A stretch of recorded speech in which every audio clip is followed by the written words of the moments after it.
Hi everybody, it's the Baseball Head, the amazing, spectacular, terrific, the great one, the People's Champion. Your host, welcome back to the Baseball Head 2, and hopefully you like this video. Hit that subscribe button. This video, we're going to talk about the teams that are ranked now this week, the new week, I guess the 5th week of the Major League Baseball season. The Mets were last week, now they're not so good this week, but we're going to get into this, and we start out with the Dodgers.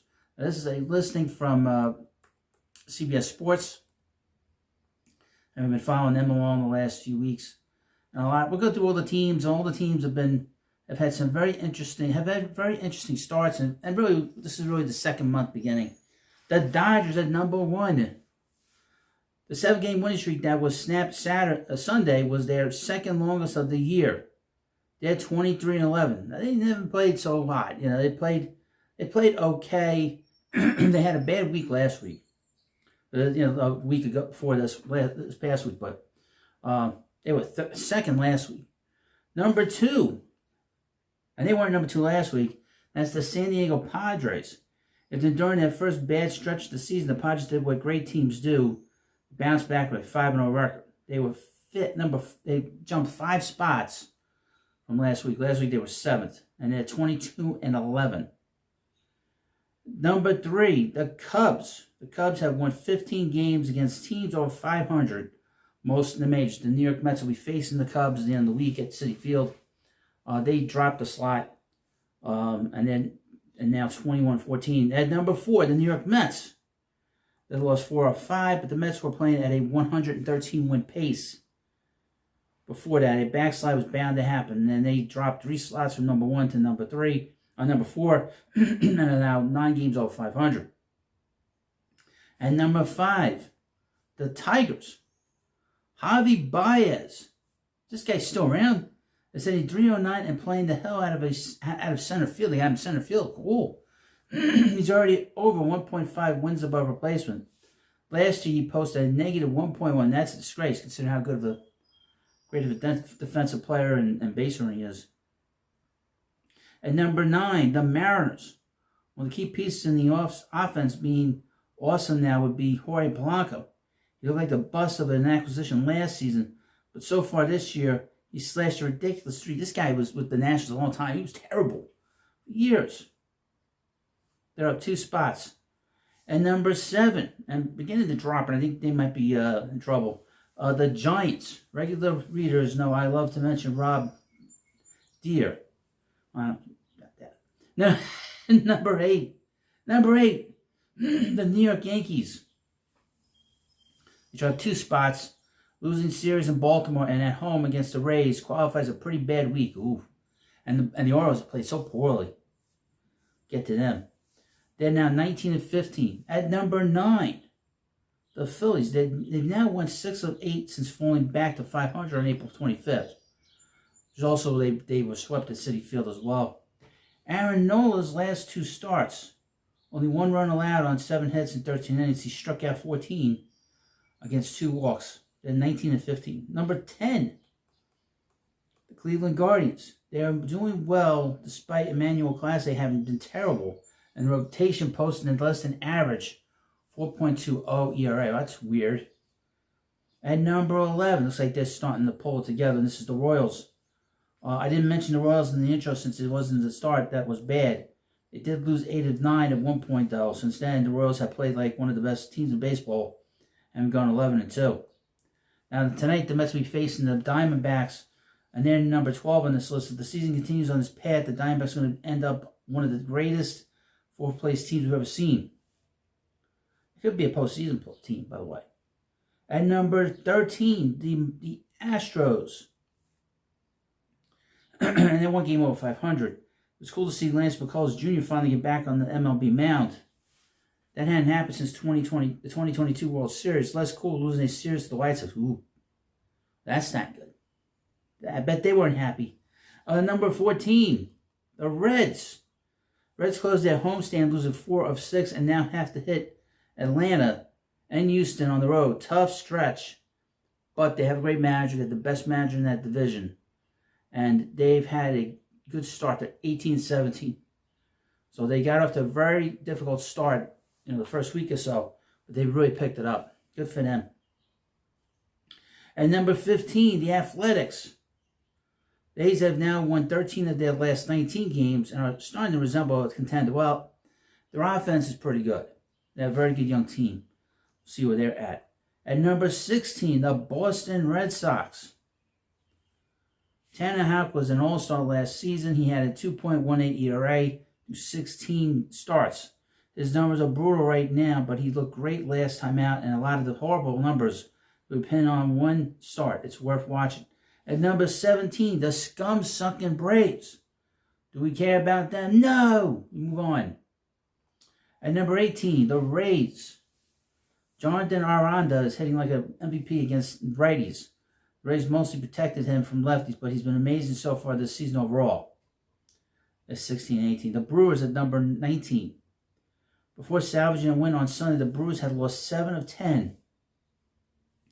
And 2 of those 3 wins came against the White Sox. Rough stretch. I don't know, folks, about the Brewers. I thought they were going to really contend for this division, but they've not had a good start to their season. They got killed in that opening series against the Yankees, and even though they pulled it together since, it's not great. At number 20, the Rangers. Rangers haven't won a game started by someone other than Jacob deGrom since April 25th. They've been doing a lot of losing. The culprit will be the offense. They fired their offensive coordinator. I didn't know baseball teams had coordinators. They had hitting coaches, and they fired somebody else. So they're leaking a lot of water there. They're taking a lot of water there down in Arlington. Number 21, the Blue Jays. Blue Jays are terrible. They're gonna finish in last. I said that before the season.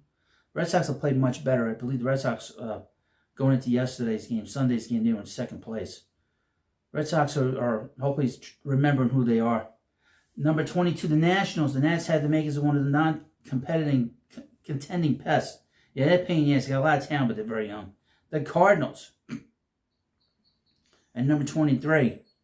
The Cardinals, I thought that they played, Mets beat them up pretty good at Citi Field. But the Mets did not get the hits that they needed to get. They could have swept the Cardinals. Because the 2 games the Mets lost, they lost by 1 run in both games. The Cardinals aren't a good team. They're going to be bad. They're going to start trading people away.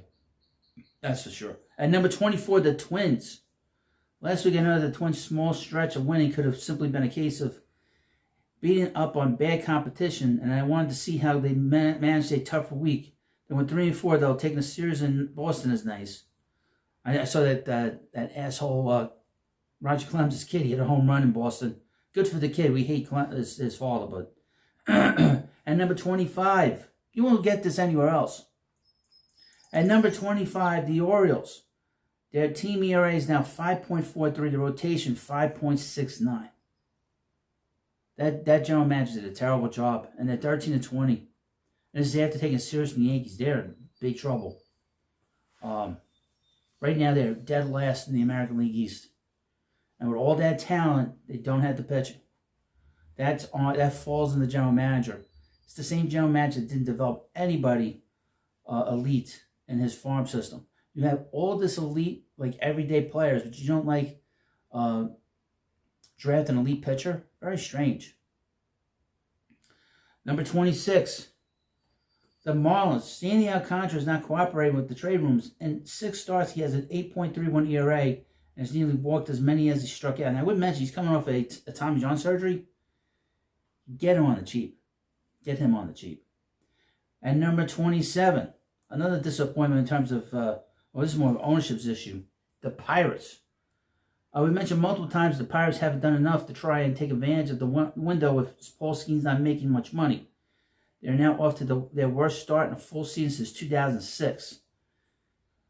Shame on ownership and the front office at 12-23, 11 games under 500. Let me tell you something, folks. This is a situation that another year or so they're gonna be hearing all kinds of rumors about Skeens getting traded, and he wouldn't want to stay there anyway. At number 28, the Angels. Guess what? Mike Trout's hurt again. Oh, you don't say. It's funny you should mention that. He's hurt again. Not as bad as he usually is. He usually misses like months. I think he's not going to miss too much time. Then he'll get hurt again. One thing about being a great player, and this is an unknown thing, but it's common sense. You're not great unless you're on the field. And that's something he's, over the last few years, he's had difficulty mastering. The numbers are great. His numbers were great. But can't stay healthy. Big part of being great. And number 29, the White Sox. The White Sox have won 3 or 4 in 5 of their last 10. They're still terrible, but not nearly as bad as last season or the 2025 Rockies. The Pale Hosers,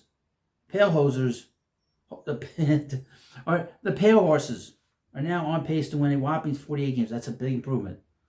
That's an improvement, believe me. They couldn't have played worse than they did last year. That's about bottoming out. I don't know if they're on a better track. I know they got a lot of talent from the Red Sox for Garrett Crochet, but they're on their way. It's going to take a few years. Hopefully they trade. They sell the team. Hopefully Reinsdorf sells the team, but I don't think that's happening anytime soon. And finally, bringing up the rear, historically bad start. The Colorado Rockies. Not only are the Rockies awful, but they aren't even fun to watch. I think I'd rather pull taffy than watch a Rockies game. They're 6-28, 22 games on the 500. You're meant to be facing them in a few weeks. Got to sweep them in Colorado. No excuses. You got to beat up on them. You can't mess around with them. But this is the power rankings for the week. The Dodgers, Padres, and Cubs, and the Mets in 4th place so far this week. So we'll see what kind of week this brings. And I want to thank you for watching this video. Please subscribe to the Baseball Hut 2. I'll see you later.